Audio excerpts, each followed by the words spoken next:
yang seperti itu kita beri kasih kemewahan, kita beri jalan mencari yang sedikit itu untuk yang sedikit ini, rezeki yang sedikit ini ya. Supaya lebih banyak seperti ini. Ya. Supaya jadi mengusahakan Anda semuanya mengusahakan supaya cahaya itu lepas lah ya. Ya, hilang. Kalau sudah hilang.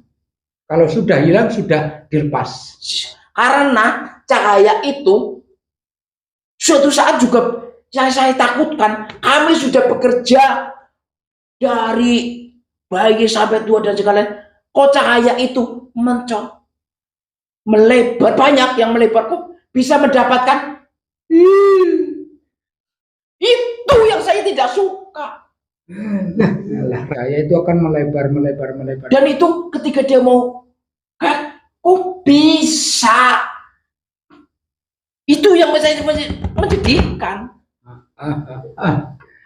Dosanya berlimpah tapi cahayanya dan tatkala sakaratul maut rawuhlah sosok itu dan menjemputnya dengan kasih sayang. Iya, itu yang saya kok ngomong ya, itu yang saya menjadikan dan menyakitkan bagi bangsa kami. Jadi iya, menjaga itulah satu kerepotan bagi Anda. Seberapapun berat taubat, seberapapun berat harus melewati masa-masa pertobatan.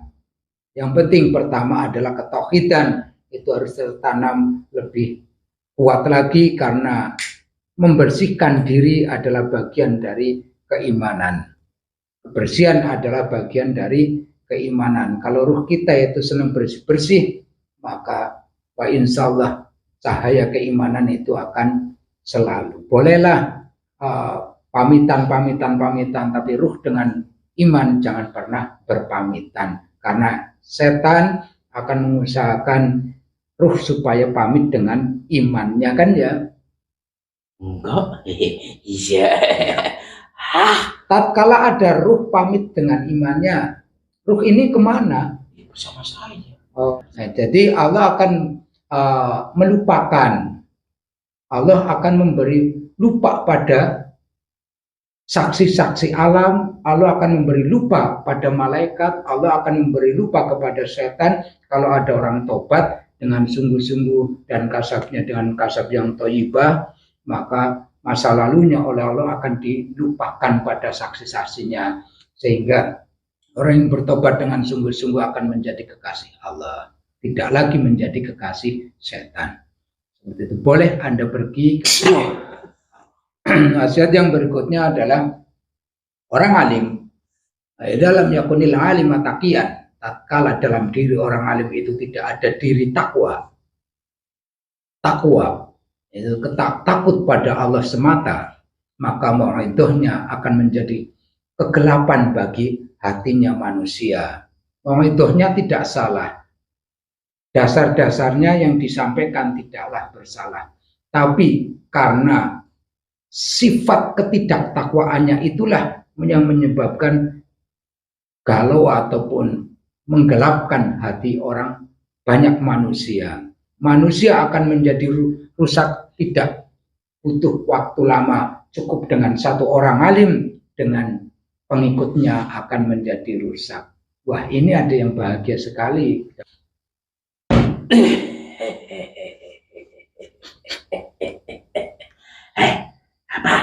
Apa? Loh, orang bahagia. Bahagia apa enggak? Apa yang saya bahagiakan? Ya, berarti selama ini Anda tidak pernah bahagia. Bahagia. Bahagiaan dari apa? Bahagia dari bagian mana? Bahagia adalah ketika ada orang berilmu yang mempunyai masa banyak, tapi dia tidak berapa itu. Innallaha la yastahi ayyu'adziba ghaniyan sarikan wa 'aliman fasikan. Jadi Allah tidak akan malu-malu untuk menyiksa orang kaya yang menjadi pencuri dan orang alim yang fasik. Tidak akan malu. Dalam artiannya memang tidak butuh andalah, butuh orang alim satu saja bisa merusak generasi-generasi juga. Terus kayak gini, orang yang tidak bertakwa, takwa dalam di sini itu adalah takut pada Allah dalam artian melaksanakan juga karena Allah, meninggalkan maksiat juga karena Allah. Kayak gitu. Wilayah takwa Anda tahu enggak? Tidaklah, jelas tidak tahu. Tapi tadi saya ngomong apa mau ya?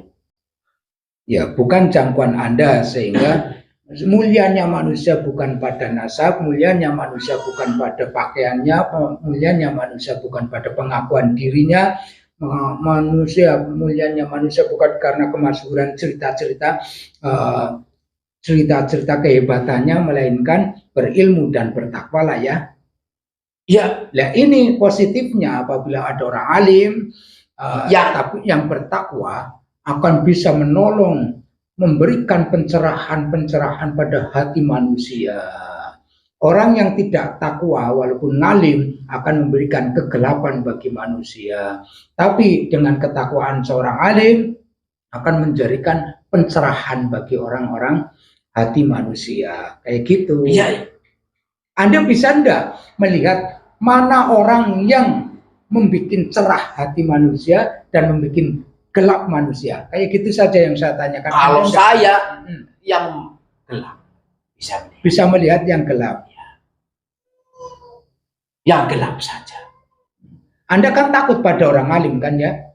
Ya tidak bisa melihat kan? Iya.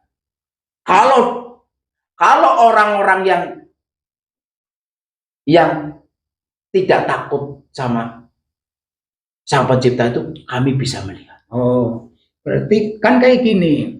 Orang alim itu kan biasanya lebih ditakuti oleh setan karena cara-caranya itu berilmiah semua. Ya, itu dengan ilmu-ilmu Sang Pencipta semua. Tapi kalau orang tidak bertakwa, Anda tetap melihat orang itu. Ya, bisa melihat orang itu dan kita bisa masuk di dalamnya. Seperti itu. Ya, jadi fasadun kabirun alimun muta. Ya, gitu ya.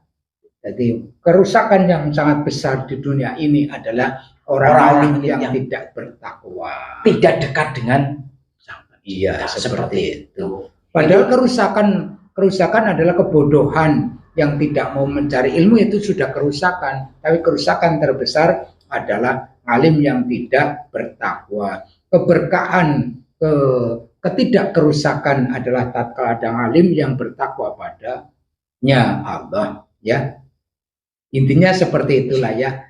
Anda ini urusan wilayah takwa, Anda kan tidak pernah tidak bisa tahu apa-apa. Tidak tahu. Ya. Tadi kan Anda mengatakan kebahagiaan. Iya, kebahagiaan. Nah, ya tadi kebahagiaan kami adalah di bagian orang-orang yang kelihatan alim, ilmunya sedikit tapi tidak berdekat dengan dan mempunyai kekuatan besar dalam berbicara sehingga banyak sekali manusia-manusia berkumpul untuk mendengarkan omongan. Itu kalau gitu bagian saya.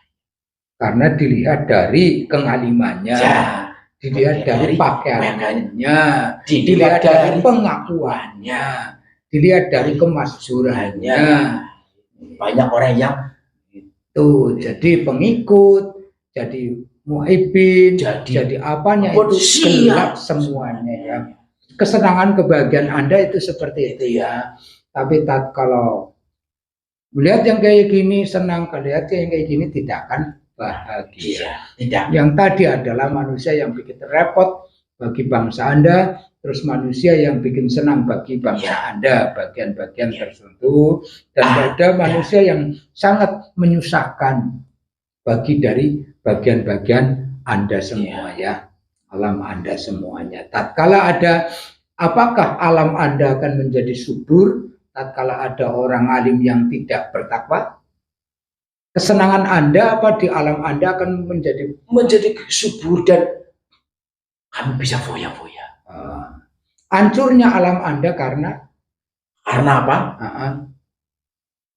Orang yang dekat dengan Sang Pencipta. Jadi gelap menurut Anda adalah terang bagi kami.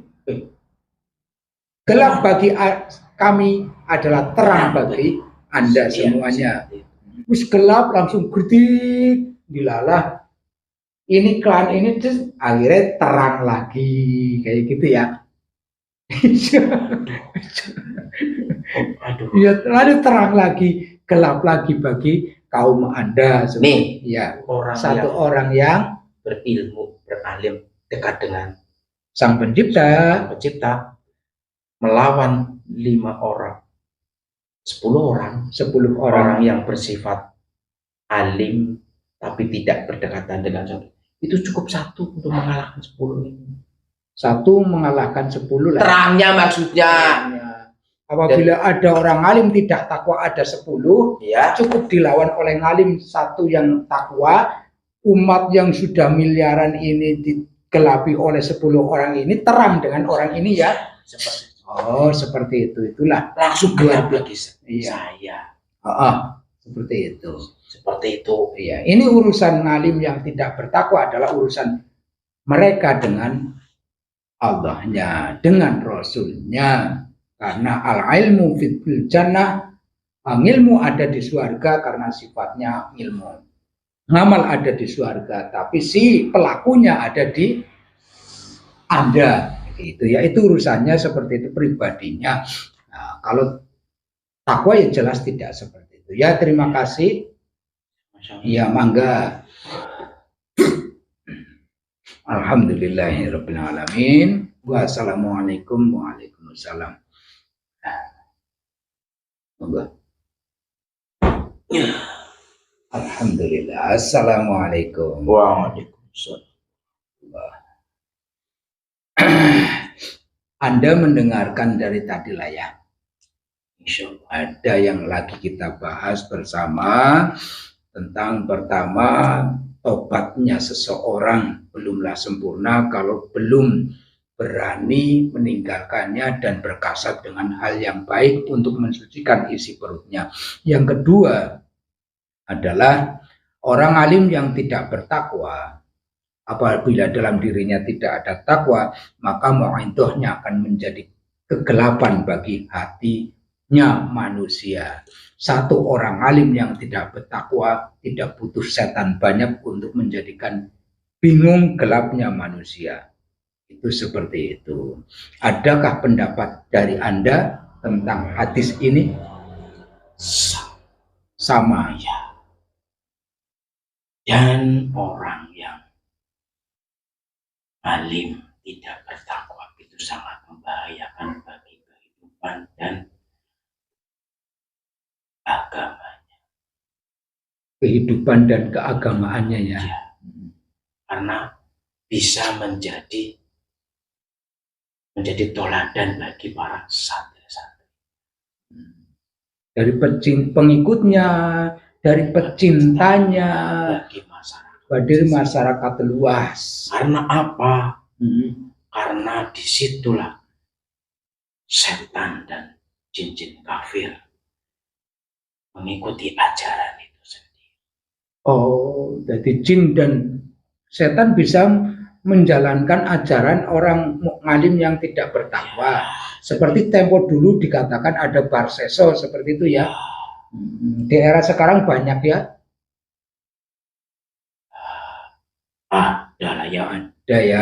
Ya, saya tidak mau mengatakan. Tidak usah ngomong, artinya 10 banding 1. Iya. Yang berhati-hati. Itu tadi informasi dari iblis, setan 10 ya, 10 fase bisa dikalahkan dengan satu ngalim. Yang dimaksud takian. Yang dimaksud mengalahkan itu cahaya satu orang itu menghancurkan kegelapan dari 10 orang fasik itu sendiri. Dan menerangkan kepada hatinya pengikut dan pecintanya.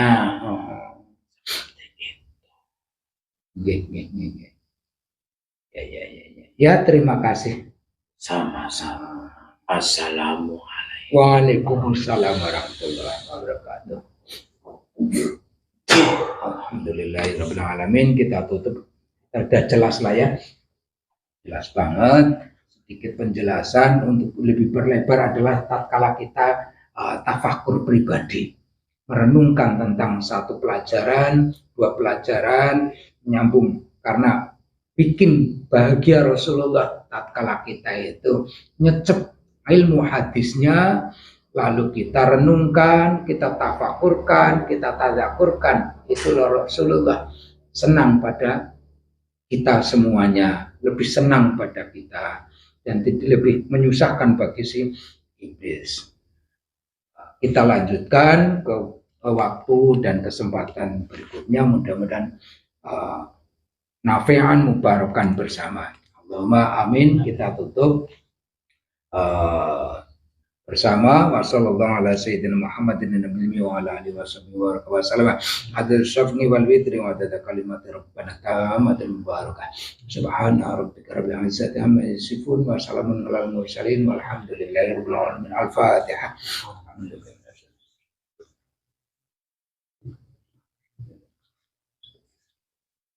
Ihdinas siratal mustaqim. Hasbunallah wa ni'mal wakil wa la haula wa la quwwata illa billahil aliyyil azim. Assalamualaikum warahmatullahi wabarakatuh.